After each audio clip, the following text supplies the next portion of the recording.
యేసు సిలువలో పలికిన రెండవ మాట. అందుకాయన వానితో, నేడు నీవు నాతో కూడా పరదేశిలో ఉందివని నిశ్చయముగా చెప్పుచున్నాను అనెను. లూకా సువార్త 23వ అధ్యాయము 43వ వచనము.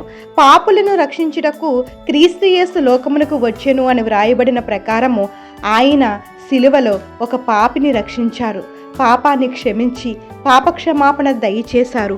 అంతేకాదు, దొంగలో వచ్చిన మార్పు నుండి కూడా కొన్ని విషయాలను మనము గమనించవచ్చు.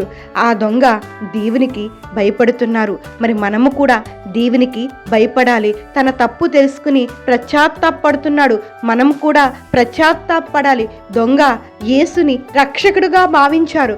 మన రక్షకుడు యేసు మాత్రమే అని మనం గ్రహించేవారుగా ఉండాలి. యేసుకు ఒక రాజ్యం ఉందని ఆ దొంగ నమ్మాడు. మనము కూడా అదే విధంగా నమ్మాలి. యేసుక్రీస్తు ప్రభువును ఎన్నో హింసలు పెట్టి కపాలమనబడిన స్థలమునకు తీసుకుని వచ్చారు. అక్కడ ఆయనతో పాటు 2 దొంగలను కూడా సిలువ వేశారు.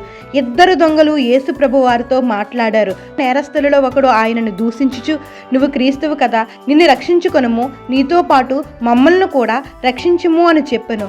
మొదటి దొంగ వివేచన శక్తి లేనివాడు. వాడు దొంగ. ఇంకొకరిని అనుటకు ఎటువంటి అర్హత అతనికి లేదు.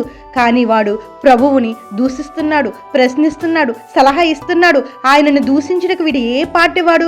నువ్వు క్రీస్తువు కదా, నీవు అనేకమైన అద్భుతమైన కార్యములను చేసావు కదా, ఏదైనా ఒక సూచక క్రియ చేసి నిన్ను రక్షించుకో, అదే పనిలో భాగంగా మమ్మల్ని కూడా రక్షించని స్వార్థపూరితమైన ఆలోచనలతో దేవాది దేవునికి సలహా ఇస్తున్నాడు.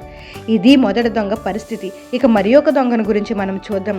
అయితే రెండవ వాడు మొదటి వాడిని గద్దించి, నువ్వు అదే శిక్ష విధిలో ఉన్నావు కనుక దేవునికి భయపడవా?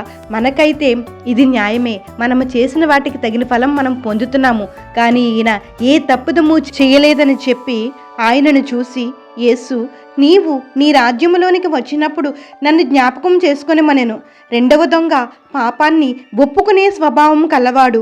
అందుకని నిజమైన దేవుడు అనే సత్యాన్ని ఆ దొంగ గుర్తించగలిగాడు. ఇక్కడ 2 దొంగలే, కానీ మొదటివాడు ఆయన దేవుడనే సంగతి గుర్తించలేకపోయాడు. రెండవ వాడు ఆయన నిజమైన దేవుడని గుర్తించి చివరి నిమిషంలో ఆ సిలువలో తన పాపాన్ని ఒప్పుకున్నాడు. యేసు, నీ రాజ్యంలో వచ్చినప్పుడు నన్ను కూడా జ్ఞాపకం చేసుకొని దీనంగా అడుగుతున్నాడు. పాపాన్ని క్షమించుట కొరకు ఆయన ఈ లోకానికి వచ్చారు కనుకనే వెంటనే పశ్చాత్తాప పొందిన ఆ రెండవ వాడిని క్షమించి, నేడు నీవు నాతో కూడా పరదేశులు ఉందివు అని పలికారు. ఆయన దేవుడిని గుర్తించి పాపక్షమాపణ పొంది మన జీవితాన్ని మార్చుకోవాలి. వెంటనే దేవుడు మనల్ని క్షమిస్తాడు. ఆయన రాజ్యంలో మనకు స్థానం ఇస్తాడు. Praise the lord. God bless you all.